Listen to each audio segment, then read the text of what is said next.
Hey, what's up, y'all? It's your girl, Cash. And I'm your boy, Rich. And together, we're two tired black parents. And on this week's episode, we're going to keep the money train rolling from last week. Okay. And we're going to talk about some generational wealth and That's what I'm talking about. what you're leaving behind for your family. Yes, sir. Yes, sir. So grab your favorite drink and your favorite smoke, and let's get this party started.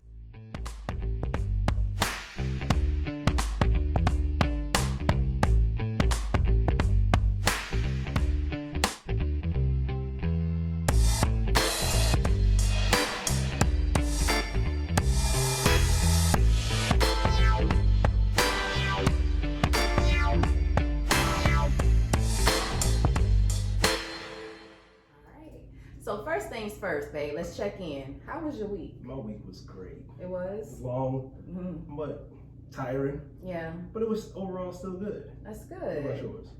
Same as yours. It was good overall and long. Yeah. Like being in an office environment, we're like getting ready to fully open back up to the public. So everyone's around, trying to take certain precautions to make sure when we do start seeing the public fully again, they're safe, but most of all, we're safe because nobody's trying to bring home Corona. Most definitely not. That bitch can say what she said. Most definitely not. So yeah, but that's about it. That's what's up. That's what's up. You looking good today? Thank you. So was you. As normal. Yeah. Per usual. You trying to match me though? No, I think you were trying to match me. You trying to match me, but it's all Me, good. Baby girl. We're gonna do a who wore it best. Okay, who wore it best? I got the little Scully on with the matching Okay. shirt, all right. sweater. Yeah, looking good. But it's looking good. That pink fits you though. Hey, it's hitting, ain't it? It is. It's hitting you too, baby. What you drinking? Man, I can't take that hard stuff. So I'm drinking me a little bit of H2O. Oh, H2O. A little aqua. Ain't nothing wrong with it. There's nothing wrong with a little hydration, man. A little hydration. What you got over there? It sure don't look like water over there. You got some strawberries floating in there. It's a little bit brown. You see it? Yeah, no, it's white. Thank you very much. Yes, ma'am. I got the Moscato. That's my drink of choice. That's your drink of choice. Yeah, that's my white wine of choice. So that's what I'm drinking on. That's what's up. And I got this hookah too. So you got the hookah going on. We had it for the past 3 episodes, but the first episode it was all messed up and shit. I know. The second episode we had Juju down here. We couldn't really smoke it. And tonight we doing the damn thing. We free. Yeah, it's been a long week and it's much deserved. Yes, ma'am. So what you got for us today? Well, to get things started, and I mentioned last week how I hope this doesn't become something that we have to do in the beginning of the show, but some tragic news came out this past week of a 14-year-old by the name of Tyree Sampson. Yeah. He was visiting a theme park, Icon Park in Orlando, Florida, with a family for spring break when he tragically lost his life and fell from the 430-foot tall ride. Crazy. Very crazy. Crazy. Just from the reports that I've seen, there was passengers on the ride who, recall him just panicking before he fell and saying, tell my mom and dad that I love them. Yeah. And I'm reading that and I'm hearing that young man's voice in my head, and I just cannot imagine being a parent, first of all, looking at my child in that situation and being 100% helpless. Because once you're on that ride, you have no control. You have no control of what happens. None. Until that ride is over with. Your feet are planted right back on that ground. Yeah. You have no control. And we were talking about it earlier about how when we were younger, we were daredevils. We thought we were invincible. We would get on those rides and roller coasters without a second thought in the world. Yeah. And something like this happens. It's crazy because I know you did not watch the video, but I watched the video. Nope. And in the video, from what I saw, I did not see the boy until the end. But in the video that I saw, the attendant was jucking and jiving. Not attendant. Yeah, not attendant. But when you're at an amusement park, you want the people to be fun and happy. The people that work there, you want them to be fun and happy and not just like blah when you get on the rides. But at the same time, you want them to be paying attention as well, and that's key. That's the most important thing that you want to be happening is them paying attention. So at the end of the day, I looked it up, and I tell you, and this is not to take anything light of the situation off of what's going on with their situation. Yeah. But I looked, and they're open today. If that were my kid. Now, when you told me that earlier, I was thinking, okay, well maybe the park hasn't updated their page hours or something like that. You know what I'm saying? Because I don't see how they could go back to fully having the park open after something so tragic happened. But I think I saw something. Or either heard it, where the park is open, but they just have that ride shut down. I wouldn't be able to come back to work after that. And it's not working if that was our child. Yeah. You know what I mean? If that was my child, that park would not, and this is no threat. Let's just put it out there in the air. This is no threat. But if that were my child, there would be no park. Yeah. You know what I mean? Yeah. Like you're not gonna, something that catastrophic does not happen, and then you open up for business. Right. In the next day the next day or two or three. Nah. Right. Nah. If I'm that parent, if I'm passing by, I don't want to see that park open for a good hot minute. You know what I mean? Because you are the ultimate reason behind my child's death. And you were not paying attention, you were being negligent. Yeah. You saw that he could not get strapped in correctly. The strap was like, he was a pretty hefty kid. Yeah. You know what I mean? But that's besides the point. Right. That's besides the point. If they have weight limits, they have height limits. You know what I mean? And if that seat, if that thing comes down and you don't hear that clink, clink, clink, clink, Yeah. you know what I mean? Yeah. Nah, get me off of this ride. Right. And you know what I'm saying? Or get him off of that ride. Right.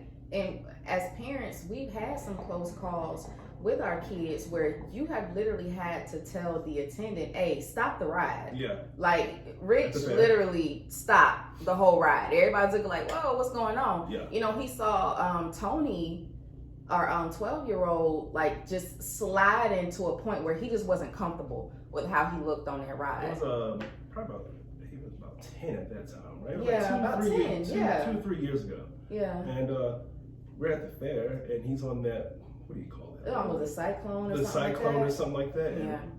Tony, he loves to get on rides. But he's little. And he's little. He's yeah. little for his age. So he got on that ride, and we said, yeah, okay, you'll be all right. Long as it's safe, you know what I mean? But he gets on it, and that thing starts twirling around and going backwards and then going forward.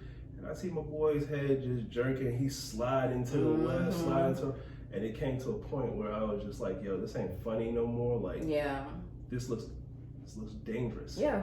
So let's get him off there. So I had to yell at the attendant, like, Yeah. yo, get him the fuck off. Right. You know Yeah. like, Literally. Stop it. But like we said, we're not trying to take the light off of the situation that happened. But when you're 430 feet 430 in feet. the air, there's no stopping that. Right. You feel what I'm saying? I don't know if they could have brought it down slowly. I don't know. Once it's up there, is it up there and then it comes down? Because I heard them say it goes 70 miles an hour. They said it's a free fall at 70 miles per hour. It's free fall at 70 miles an hour. Yeah. And oh my God, I don't even want to get into when it stopped and then the tragedy happened. Yeah. I don't even want to get into that because that's just hey. If it don't feel right, if it don't look right, say something. Say something. And it could be a friend. Like, Yeah. Hey, if you're a friend and you see something not right, like, yo, yeah, let's call this one out. Right. You know what I mean? But enough of that because I'm just getting heated about thinking about that situation. Right. Well, we're gonna change the direction. Condolences to his parents Most and his definitely. family, and Prayers prayers up. up for him as well. Rest in Jesus peace, Christ. young man. We're gonna change the direction. We're gonna get into some celebrity news. Okay, what All you right. got for me, baby? Well, congratulations are in order for Rap Game's very first of everything. Of everything. All right. 31-year-old Soulja Boy. Not Drake. Yeah, Drake. Exactly. Big Draco.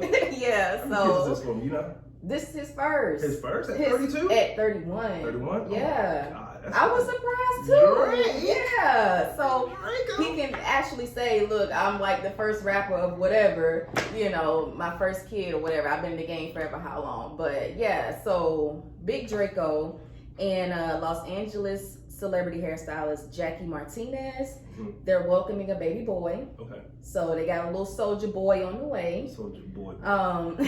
And the two, they shared it by doing, of course, the all famous gender reveal.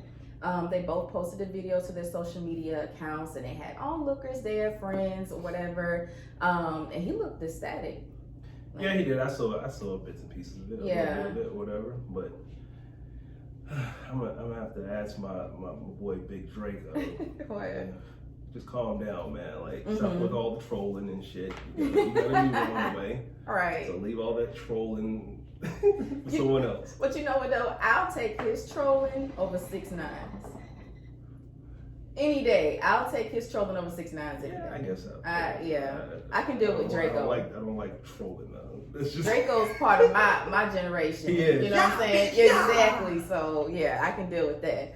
So we got a little celebrity movie news. Okay. All right. How do you feel about a prequel to the movie Friday? I saw that the other day on IG. And no. It's a no for you? No, it's a no for me. Okay. Well, it's a hard no for me. Yeah.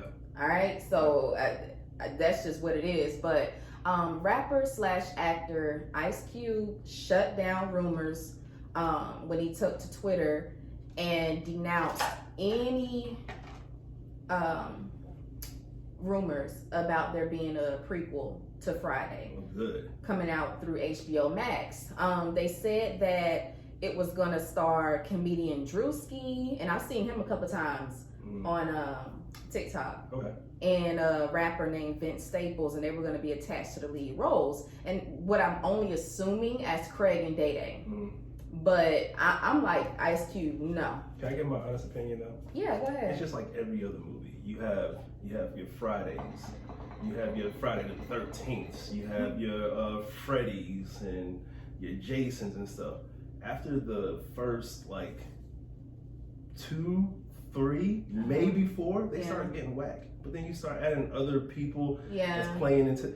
The only thing I think is pretty good with them switching up the people is that new show Bel Air. Oh. Switching up the people, Bel Air, man. Bel Air. That show is good. If y'all haven't caught Bel Air, y'all asleep. Y'all are sleeping. Y'all asleep. And if y'all are thinking it's gonna be anything like Fresh Prince, think again. Yeah.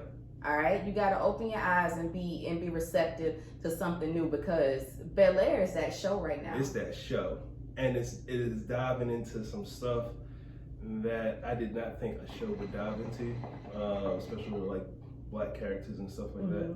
They're getting it. Man, I don't want to give it away. Yeah. But they're getting into like being of a different, of liking a different or the same gender. I'm sorry, I keep on saying different, but liking the same gender. Right. Drugs, anxiety, Black people in general just being in higher up positions. Wealthy Black people, and those struggles that I'm sure that they have to face every single day. Yes. And how it affects their mental and just their family dynamics. It's a good show, y'all. Very good show. The only thing that I don't like about it, you can say what you want about me. What? You can say what you want, but I ain't having no Jeffrey. I ain't having no fucking Jeffrey that looks like that Jeffrey being at my house being no cooker and nothing like that. Man, now this Jeffrey ain't cooking. Yeah, he ain't cooking. He cooking on something else. Yeah. But this Jeffrey, nah, bro. Yeah. Nah. It's kind of like he looking. I'm just saying, Jeffrey looking good in this. No homo. No homo. He a good looking dude. It is what it is. I mean, for the show, he's good to have around. Yeah. And they just did a phenomenal job with the casting. I really love it. Yeah. I love that show. Good job. So last, just kind of rounding out our celebrity news, Mhm. we got some Black excellence. Black excellence. All right. So Donald Glover, you may know him as Mr. This Is America, one of the lead actors of the series Atlanta. Uh-huh. He has confirmed just this past week that he's enlisted the talents of our favorite first daughter, okay, Malaya Obama, to help him co-write a new Amazon series. That's what's up. Yeah. You know what it's going to be called? So they're claiming that it's potentially going to be called Hive. And it's going to be focused on a Beyonce-like figure.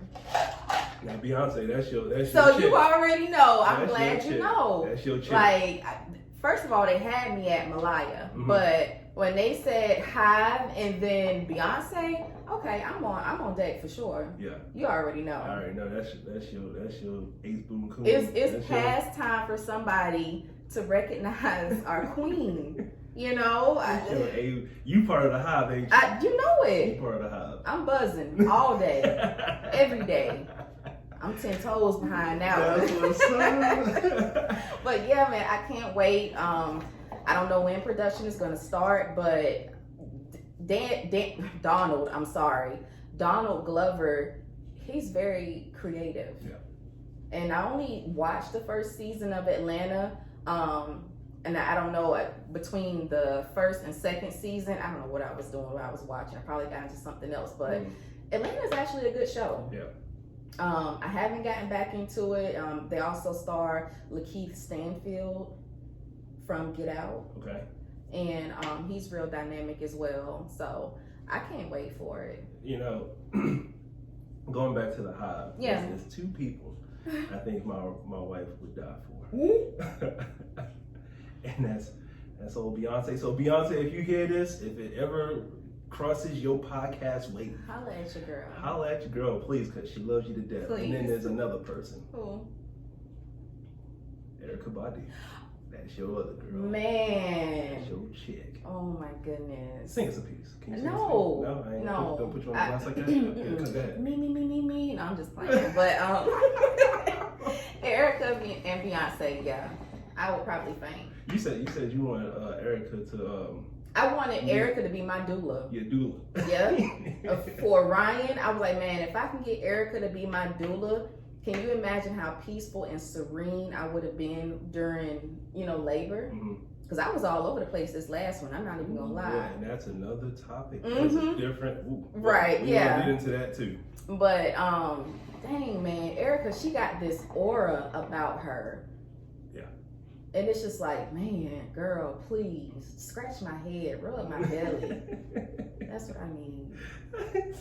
So those are the two people. Yeah, but for sure, you guys, Hive, check it out if that is going to remain the name. But I will be checking that one out. Sweet. So, you ready for our hot topic? Let's go. All right. So we told you guys earlier that our hot topic today is pretty much an extension of what we discussed last week about relationship finances. Yep. We're going to get into generational wealth. Our first question is, are you teaching your children about saving for a rainy day? And before you answer that, I want to hear what is like your definition of a rainy day, or what you would consider a rainy day.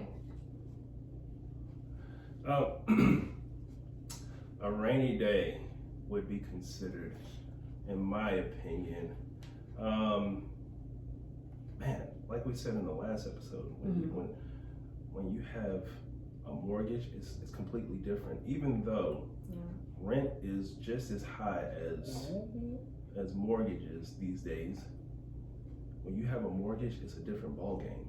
Right. You feel what I'm saying? So you have shit that breaks down. You have maintenance that you have to keep up with.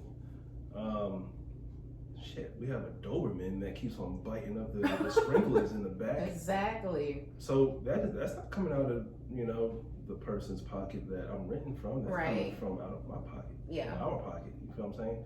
So just having that rainy day stash just in case anything happens. Yeah. let's say something happens and we have to go out of town quick. Yeah. Gas is high. All right. Not just gas, but we gotta have living, expenses. Yeah. But yeah, so that's my take on rainy day. Yeah. Funds. I definitely agree. Just be able to be. I'm sorry to cut you off, but being able to, if something happens, being able to still pay. Yeah. And live your life. Yeah. Comfortably. Yeah. Is there a certain amount that you should say, like as far as a minimum? They say that you're supposed to have at least 6 months. 6 months of rainy day fund.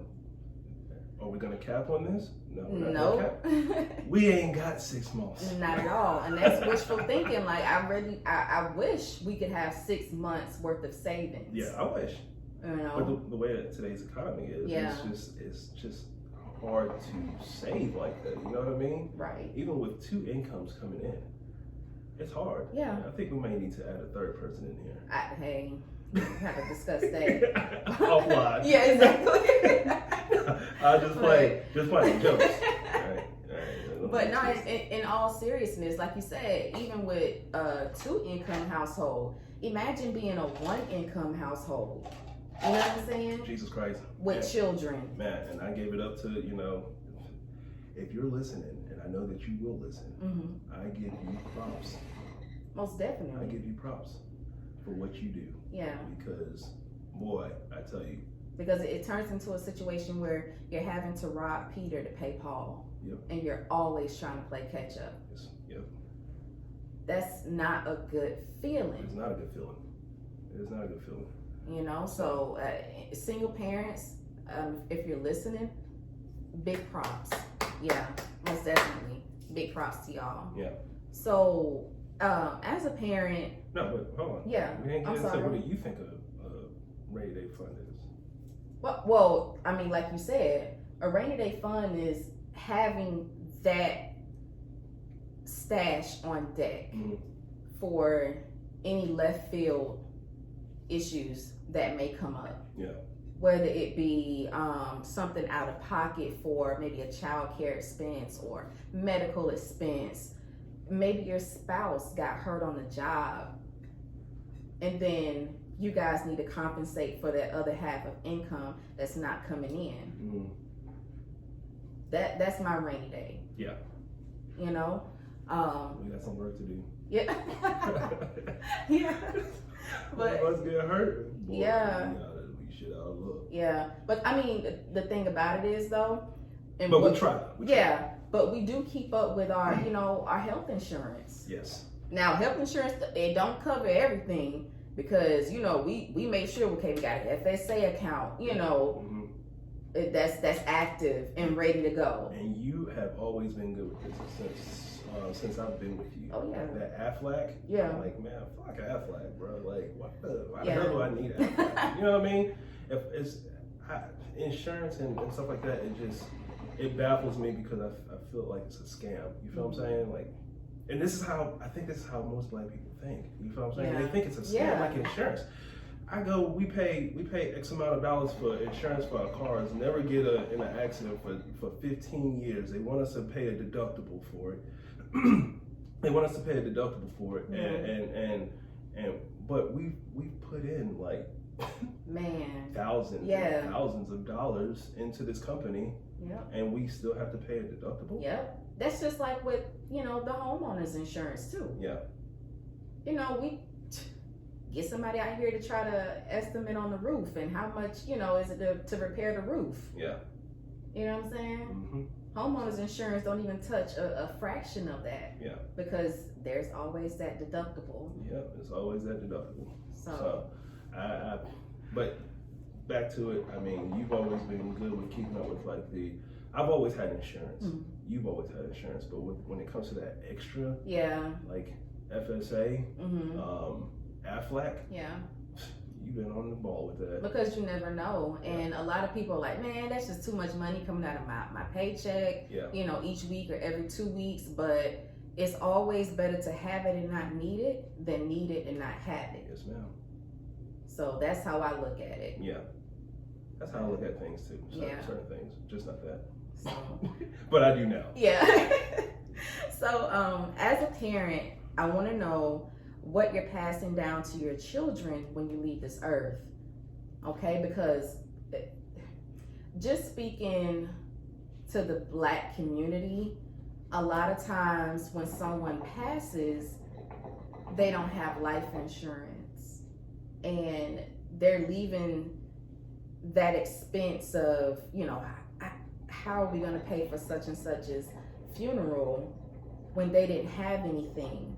So now you're calling up family members, probably those that you haven't even talked to in years, and you're trying to get up money, because funerals these days upwards at minimum $10,000.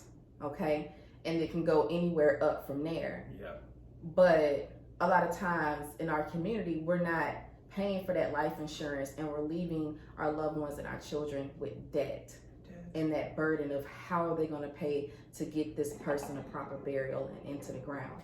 So man, that's a topic, a tough topic right there, because we are, and when I say we, I'm just talking about from what I see. Not all, let's get that out there, not all, but a lot of Black people or Black families are bad with this. Mm-hmm. They live their life, and then when it's time for them to move on and go on to the promised land, they leave behind all their mess. Yeah. Oh yeah. All their mess. And I think that's terrible, because at the end of the day, you're now that person's having to grieve. Mm-hmm. And fix your mess. Yeah. And then that leaves people, I believe it leaves people kind of resentful. Like, yo, how the hell you leave me with all this? Yeah. Now, can you really grieve? On top of my shit. You know what I'm saying? On top of your shit. Yeah. Now can you really grieve? I don't think so, because you have to worry. Now you have their bill collectors calling you. Right. You feel what I'm saying? Exactly. I don't like when my own bill collectors call me. No. So I damn sure ain't gonna like it when yours calling me. Block. Right. Block. Like, but that's just the real of it. And for me, it wasn't until my father passed, I got really serious in making sure everybody in this house had a policy. Yep. From me to you down to the youngest kid. And this month marks the what? The second year. Second year of his passing. Yeah. And luckily he did have a policy to where we didn't have to worry about where the money was going to come from when we buried him. And my mom too. This month marks her first year, you know what I'm saying, since her passing. Yeah. And thank goodness she had a policy too, so we didn't have to worry about that. But I knew that if that were not the case, it was going to be in the hands of myself and other family members. Yeah. And I didn't want that for my children. Yeah. So it's really important. And I think just maybe this past year, and definitely during this whole pandemic, it was like an influx of women getting these BBLs. Okay. These Brazilian butt lifts and having surgery. And with surgeries, anything can go wrong. Yeah. And it's like, okay, before you guys are getting up on this surgery table, and I'm not saying anything against anybody who's gotten a BBL or any type of surgery not being judgmental. Yeah, exactly, to make themselves feel better. But before you're getting on this table, do you have a life insurance policy in order? Because there's always that small percentage that something could happen. And even if you're out here, you're living life, whether you're going to the clubs, going on vacations, anything can happen. I don't think that there's anything wrong with putting a little bit of money to the side for a life insurance policy, just for that what if. Yeah. So that your family doesn't have to stress about that aspect.